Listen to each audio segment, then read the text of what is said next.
ஒரு வாஸ்துங்கிறது நான் சொன்ன மாதிரி ஒரு 60% to 70% தான் அமைக்க முடியும். அதுக்கப்புறம் பார்த்தீங்கன்னா இந்த 60% நம்ம எப்படி கேட்ச் பண்ணிக்கிறது? உச்சமாக இருக்க வேண்டிய இடத்தில் ஜன்னலும் நிலவுகாலம் இருந்ததுன்னா கண்டிப்பாக பஞ்சமசக்தி நல்லா இயங்கும். ஆட்டோமேட்டிக்காக எந்த இடைஞ்சல் இல்லாமல் சிறப்பாக வரும். ஒரு மனிதனுக்கு பஞ்சபூத சக்தி ஆட்டோமேட்டிக்காக வீட்டில் கிடச்சிருச்சுன்னா ஸோ எப்பேற்பட்ட நோய்கள் இருந்தாலும் இயற்கையாகவே சரி பண்ணக்கூடிய வாய்ப்பு இந்த பஞ்சபூத சக்தி கொடுக்குது. உதாரணத்துக்கு வீடு கட்டி 7 வருடம் 8 வருடம் ஆயிடுச்சு. அவங்கவுங்களுக்கு எந்த அனுபவத்தில் வாஸ்துல அவங்கவுங்க அனுபவம் இருக்குதோ அவங்கவுங்க அனுபவத்தில் வீடு கட்டியிருக்காங்க. ஸோ நான் சொல்கிறது பஞ்சபூத வாஸ்து.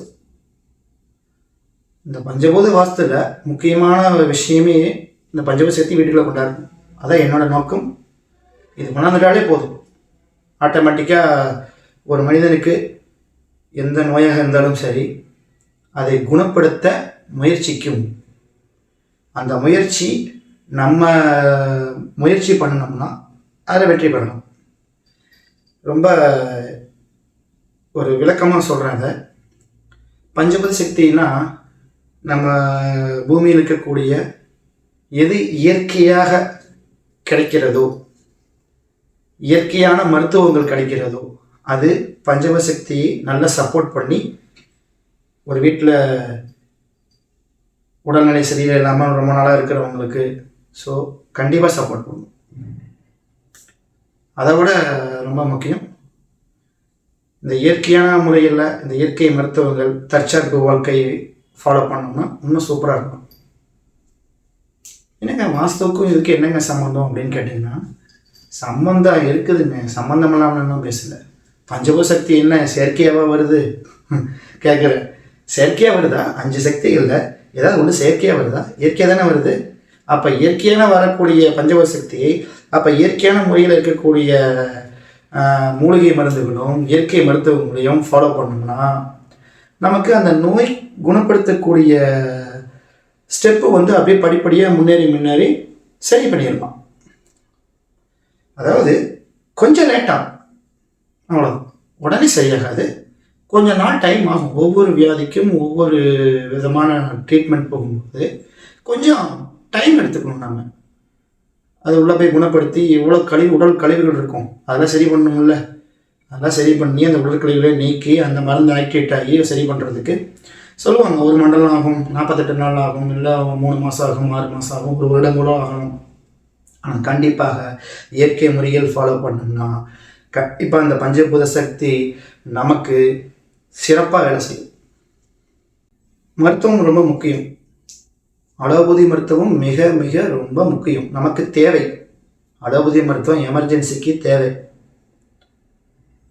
ஒரு ஆக்சிடெண்ட் ஆகிறது, இல்லை பாம்பு கடிச்சிட்டா, ஸோ அதுக்கெல்லாம் அலோபதி மருத்துவம் சிறப்பாக இருக்குது. மற்றவங்களுக்கும் ஒரு சில மருத்துவம் சிறப்பாக இருக்குது. ஆனால் இல்லை நான் இயற்கையாக இருக்கணும்னு நினைக்கிறவங்க நீங்கள் எப்படி இருந்தாலும் சரி பஞ்சபூத சக்தி இருந்தால் தான் இந்த உலகத்தில் இயங்க முடியும். எந்த ஒரு பொருளாக இருந்தாலும் இதில் ஏதாவது ஒன்று கட்டாச்சுன்னா சொல்லுங்கள், இந்த உலகம் இயங்கிடுமா? நிலம், நீர், காற்று, ஆகாய, நெருப்பு, இந்த 5ல் ஒன்று கட்டாயிடுச்சு. இந்த உலகம் இயங்கிடுமா? கொஞ்ச நாள் இருக்கும், அதுக்கப்புறம் முடியாது. குறிப்பிட்ட நாள் தான். நினச்சி பாருங்கள், ஏதாவது ஒன்று இல்லைன்னா இயங்க முடியுமா? இந்த இயற்கை மூலியமாக தான் செயற்கை நிறையா வந்தது. இந்த இயற்கை மருத்துவம் மிகப்பெரிய நமக்கு கடவுள் கொடுத்த ஒரு பாக்கியம். இது ஒன்றும் அழியலை, இன்னும் இருக்குது. நிறைய பேர் இது ஃபாலோ பண்ணால் எங்கே கேட்குது அப்படின்னு நம்மளுடைய அசால்ட்டுனால தான் விடுறோம். இதுதான் ஒரு வீடு கட்டும்போது நீ இப்படி தான் வாழணும், நீ இப்படி தான் இறக்கணும், நீ இப்படி தான் உனக்கு நோய் வருங்கிற அந்த வீடு தீர்மானிக்குது. இதை யாராலையும் தடுக்க முடியாது.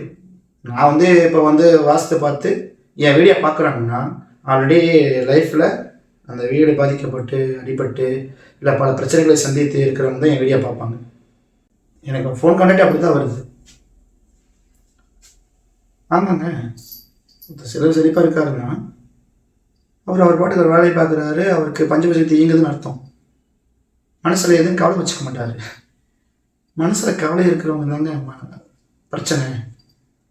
ஸோ நான் வீடு கட்டி கொடுத்த கஸ்டமரை நான் பார்த்துருக்கேன். அவங்க எப்படி இன்னமும் லைஃப் ரன்னிங் ஆகிட்டு இருக்கு, அவங்க எப்படி வந்துட்டுருக்காங்க. ஸோ என்னோடய வீடு தாங்க எனக்கு எடுத்துக்காட்டு.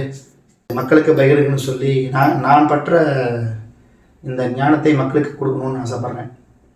ஸோ எனக்கு கிடைச்ச அந்த பாக்கியம் உங்களுக்கும் கிடைக்கணும்னு நான் ரொம்ப விருப்பத்தோடு பணிவோடு கேட்குறேன். என்னோடய வீடியோவை ஸ்கிப் பண்ணாமல் பொறுமையாக பாருங்கள்.